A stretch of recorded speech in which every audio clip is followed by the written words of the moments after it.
Hello, I am your guide to help you with repairs. Let's start first. We need a small screwdriver kit with many heads like the one I have here. We pick up the mouse and analyze it. It is defective. This is what he sounds like at the moment. Now we take the screwdriver and start the job. First, we look for a place where the first lid can be opened. But first of all, don't forget to remove the battery from the mouse.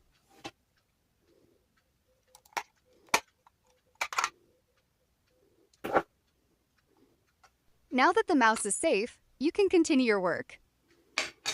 I open the first cover, and there are 3 small screws waiting for us.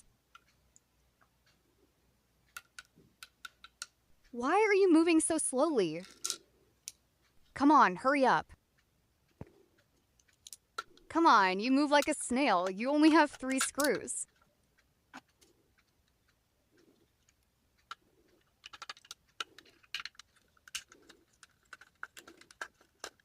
Oh, wow, you managed to open the second lid.